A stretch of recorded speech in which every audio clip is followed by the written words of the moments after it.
Hey, what's up, everybody? This is Charles Sabanser, and welcome you guys to another episode of the Dreamerspro Show, where we cover everything from sports, hot topics, classic debates, entertainment, and when we give you guys a fresh perspective on things and how we see them. And today we got a pretty interesting show for you guys, but before we get into it, please make sure you like the video and subscribe to the channel. Now, Lebron and his team have been making some news this week because of some comments that Rich Paul made when he went on the Gilbert Arenas podcast. This was something that was discussed by all media outlets. I saw the Odd Couple talk about it. I saw ESPN First Take talk about it. I saw, Undisputed, the new Undisputed talk about it. Of course, when we talk about it, oh my God, these guys, they need to talk about this because they need to, they need to keep the bills paid or whatever it is. But whenever that's what they say about us. But whenever they talk about it, no one says a mumbling word about it, which is pretty interesting. It's quite interesting how this hypocrisy works, right? They do it because it's fun, but we do it because we need to. So they're doing it because of what? It's just fun. They're not making any money off of it. Okay, keep telling yourself that. So anyway, Rich Paul goes on Gilbert Arenas' show, and he starts to talk about a bunch of different things. He talks about the business of the NBA, how contracts work and all of those things. And then it gets to the part where they bring up Michael, which is interesting to me, how these guys are always bringing up Michael Jordan. Michael Jordan says nothing about these dudes. He says nothing about these dudes, but these dudes always are talking about MJ. Always find a way to talk about him. They always find a way. Always. So they start talking about MJ, and then Rich Paul goes into his whole spiel about why he thinks LeBron is this and, this and that and this and this. And he's saying his various different things. And after that interview finished and we produced some shows yesterday, after we were done producing our shows, I was just sitting back thinking to myself, and I noticed something that I want to share with you guys. Here's what I noticed. I have yet to hear LeBron or his camp give any credit to the players that helped him get where he is today. I've yet to hear it. It's something that I noticed. Yesterday, this thought occurred to me, and the thought was this. LeBron fans say MJ needs Scottie as a way to try to bring Michael Jordan down. That's why they say that. But then they put LeBron's teammates down as a way to prop him up. This is something very interesting. They use LeBron's teammates as a crutch against him. Oh, they were no good. But in the case of MJ, they were great. So therefore, MJ's not as good as you really think he is. He's not as good as you guys think he is. And LeBron is even way better than you guys understand. This has been a tactic of theirs. And some of you guys may be asking, what prompted this thought? Well, while Rich Paul was talking, he brought up the aspect of LeBron's or the effect that the Miami Heat had on LeBron James's career. And as he was talking, he was basically saying, let's not get it twisted. They didn't really do anything for LeBron. LeBron already had it figured out. And if it wasn't for LeBron, they essentially wouldn't have won anything. And I was absolutely floored by his statements because there seemed to be no appreciation for all of the people that were involved that helped LeBron get to where he is. Something Stephen A. Smith has chronicled over and over and over. And I want to get into his comments here today. But before we get into that, this show is sponsored by our brand new sponsor, Factor Meals, America's #1 ready-to-eat meal kit. If you're like me or anybody that works at Dreamerspro, chances are you're a very, very busy person, especially during the lunchtime when you don't have time to go to the grocery store, pick out fresh ingredients, and come back home and cook healthy, delicious meals. Sometimes we're so busy that you just end up finding yourself making a ham sandwich or something like that, which isn't really ideal. And this is the reason why we are excited to be partnering with Factor Meals. Factor Meals is America's #1 ready-to-eat meal kit. You can choose from up to 35 gourmet meals. Every meal is packed with premium ingredients, crafted by Factor Meals' team of culinary experts and designed by dietitians to ensure that every meal is packed with premium science-backed nutritional quality. Your meals are delivered directly to your door, and all you need to do is heat them up in just under 2 minutes. Then they are ready for you to eat and enjoy. So for example, this week, I think I'm gonna go with the Italian herb chicken. What I love is that under every single meal, you can see if it's a calorie conscious option. For example, this meal I just chose is the dietitian approved calorie smart meal, which is around 550 calories or less per serving, and also a protein plus meal with 30 grams of protein or more per serving. So if you want to give it a try, click the link in the description below or head over to factormeals.com/dreamers50 and use code dreamers50 to get 50% off. And remember, when you try Factor Meals by using the link in the description below, remember that you're supporting this channel. Thank you. So what we want to do is we want to play what Rich Paul had to say here. It's not very long. And then we're going to come back and continue on with the show. Take a listen to what Rich Paul had to say here. The narrative of, okay, well, he went to Miami and, they made him this way. What? Now, what did help was infrastructure, consistency, professionalism, which LeBron's always had. That's no question about that. But I'm saying overall, from a culture perspective, right? Organization, yep. Which was all great. But to create this narrative of he needed somebody and they, no, it's a shared need. Because if I don't go there,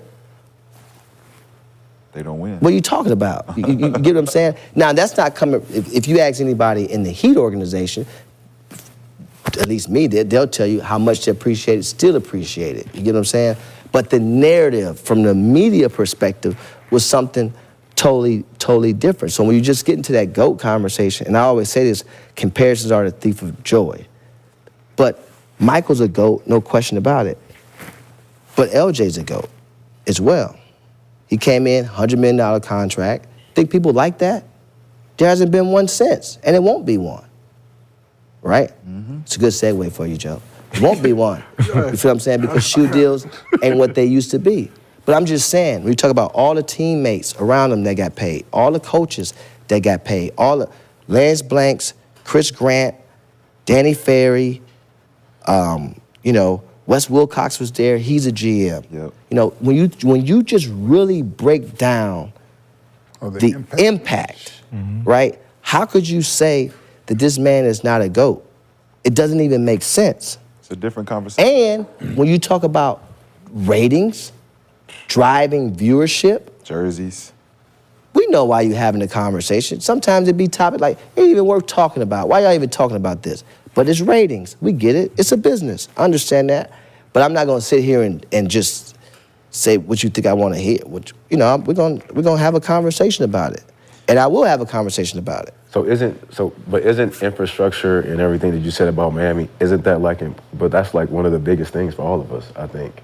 Like with that, because I feel like even with you being an agent, your infrastructure and your consistency and everything is like the reason why players come and things like that. So that is like one of the biggest things too. Yeah, I think that having the consistency, Pat's been there forever.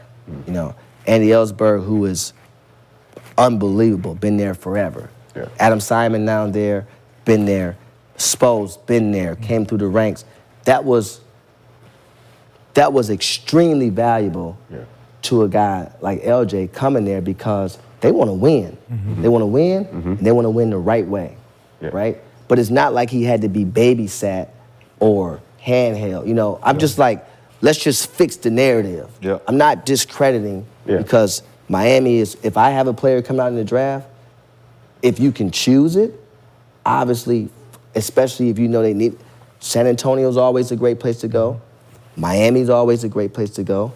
You know, Sam Presti has done a great job in OKC. I'm talking about in terms of just developing and getting the guy ready for the rest of his career. It's a great starting point in the league for those reasons.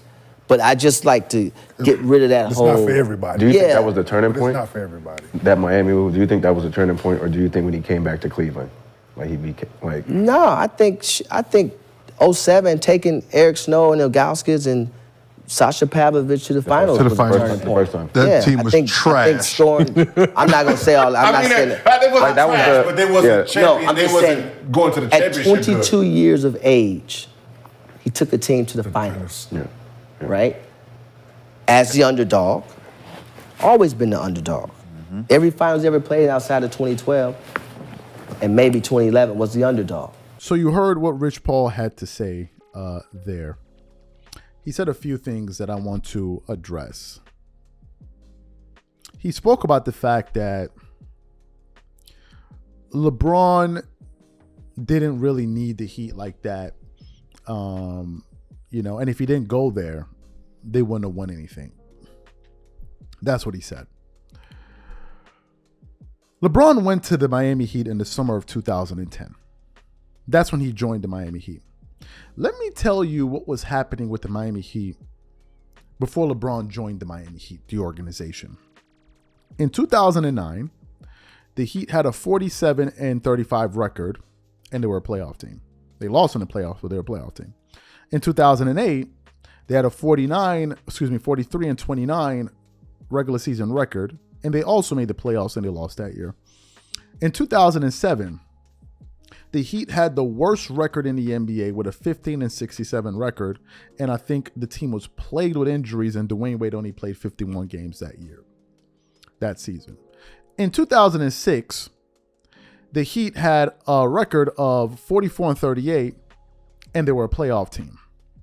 In 2005, they had a 52, I forgot their record, it was like 52 and something, and they actually ended up winning the NBA championship that year. 4 out of the 5 seasons before LeBron joined the Miami Heat, they were a playoff team. D. Wade was already a finals MVP. Now let's look at some of Dwayne Wade's numbers, because Dwayne Wade, I think, is being lost in the sauce here. Dwayne Wade, in the year 2008-2009, that's the season before LeBron joined him, he averaged 30 points per game and he led the league in scoring, right? The year before that, he averaged 24.6 points per game. He averaged what? What did he average that year? 0.7 in blocks. The year before that, he averaged 27.4 points per game. The year before that, he averaged 27.2 points per game. The 04-05 season, he averaged 24 points per game. At that current time in the NBA, Dwayne Wade was in the discussion of being a top 3 player, top 5 player. You're talking about D. Wade, you're talking about Kobe, you're talking about LeBron. You may throw in Tim Duncan, you may throw in Kevin Garnett, these guys. He was there. He was there. Before LeBron got to the Heat, LeBron wasn't known as a closer. That's what Kobe was. If you follow the league, everyone knew that the greatest closer in the NBA was Kobe Bryant. It was Kobe Bryant. But back to D. Wade. Had LeBron not joined D. Wade and understood how to close games, and D. Wade did all of those things, LeBron would have still been floundering in Cleveland. He would probably won 1 championship, but I don't see it going beyond that. And in the midst of all of this, I'm beginning to notice a pattern between not just LeBron, but his camp. A lot of people were infuriated. Not me. I didn't produce a show about it. I didn't really care. But a lot of people were asking the question, why didn't LeBron attend Dwayne Wade's Hall of Fame enrichment ceremony? Why didn't he attend? Everybody brought up this point. Everyone. I quietly watched in the back. I was looking at what LeBron supporters were saying. Oh, his son was going through as if they're there. These people are crazy. Oh, he was son. They're not even there. They're just talking. A lot of people ask, why didn't he go there? All he got was a tweet or a video? That's all Dwayne Wade got? That's all D Wade got? Where in what Rich Paul was saying, where did you hear any gratitude towards LeBron's former teammates? Where did you hear it? Did you hear how they were talking about the Cleveland Cavaliers? They dragged the team. This is how the LeBron James camp refers to the teammates he's played with. They're always liabilities to him. That's how they're always described. Before we go, I want to give you guys a comparison. I want you guys to take a listen to how Kobe Bryant and Michael Jordan talked about teammates that helped them win championships versus what you just heard. Take a listen to Kobe talking about Pau Gasol, and take a listen to Michael Jordan talk about Scottie Pippen. Take a listen to that. I thought it's silly. I thought it was really silly. I mean, I felt bad for him going through all that stuff. That's why I defended him so much. But, you know, it's I think the city of LA didn't really appreciate what he did, what we had. And so as a consequence, everybody kind of fell in line with the Mike D'Antoni rhetoric of small ball and all this other bullshit. I mean, you know, for a guy that has 2 championships, to be treated that way is not, you don't do that. Kobe, looking back on it, when Powell hopefully gets to the Hall of Fame, will you feel some pride in having an out in that? Oh, of course. Of course. Powell's one of the best post players of all time. Fantastic player. He's already certified in your book? To me, he is, absolutely. Absolutely. I'm looking forward to seeing him. Can you tell me a little bit about Scottie Pippen and how that whole relationship evolved and how you pushed Scottie Pippen? Well, not just push Scottie Pippen. Scottie Pippen pushed me. You know what I mean? It was this big brother, little brother scenario. I knew the hard work that it took to get to that level.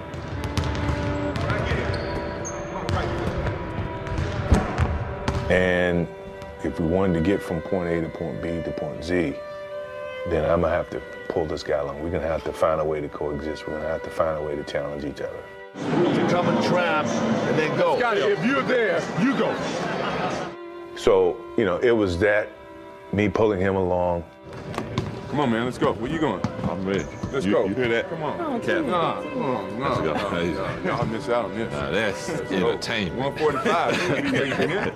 To where, okay, if you're gonna play this game, you're gonna have to get like this. You could have just spin around. I thought when I saw you fake, you thought that someone came over. Karl Malone was at the top doing this. Okay. And the next thing you know, it's a tandem.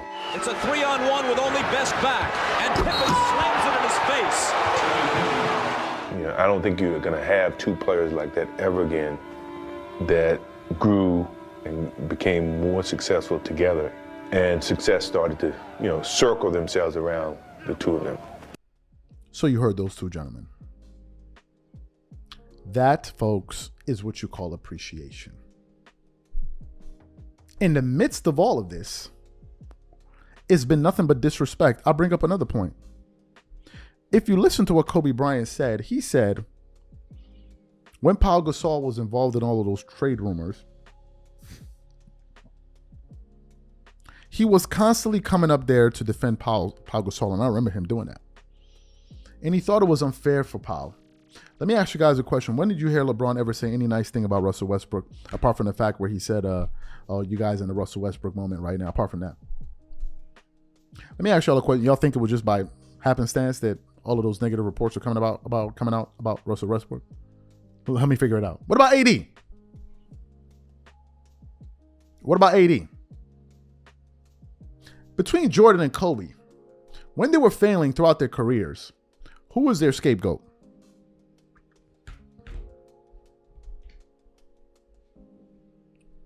Who was Kobe's and Jordan's scapegoats? Who's Kobe's scapegoats? Lamar Odom? Caron Butler? Andrew Bynum? Who are their scapegoats? That whenever Kobe failed, it was somebody else's fault. Who were they? Who were these people? Because from what I remember, whenever Kobe failed, it's because Kobe failed and he wasn't good enough and he was a ball hog and he was a chuck. When MJ couldn't win, all he does is fly through the air, dunk the ball. He's athletic like Dr. J, but he can't win. He can't win anything. He can't win like Larry. He can't win like Magic. Who were Jordan's scapegoats? Who were his scapegoats? Who? Every team LeBron has gone to, he always has a scapegoat. Every single team from the beginning of time till today. It's either the coach, it's either this teammate, it's either that teammate. This goes all the way back to Miami. Oh, D Wade is his ankle. Oh, it's Chris Bosh. Then we go to Cleveland. Oh, Kyrie Irving has problems. Oh, Kevin Love can't play. We go to LA. Oh, it's all of the young guys. Get rid of all of them. Oh, it's Russell Westbrook. Oh, it's Anthony Davis. Oh, it's this guy. Oh, it's that guy. This is their way. Throw everything and everyone under the bus to elevate their king. And one day y'all gonna have to figure out why you dudes refer to a man, a human being, as a king. He's not a king. He's a human being, but y'all worship people. One day y'all gonna figure that out, because some of you guys worship people. Worship. Y'all ain't never heard me refer to no damn Michael Jordan as black. Jeez, I don't go that far with I don't do that. These are human beings. Some of y'all be taking this stuff way too. These are human beings. Y'all be doing some heavy idolatry. Some of y'all. These are my thoughts. Whatever you got. And whoever's offended, by the way, that's your bloody business. I'm going to speak my piece. Whatever you guys think, please leave your thoughts in the comment section. We catch you on the next show. Peace.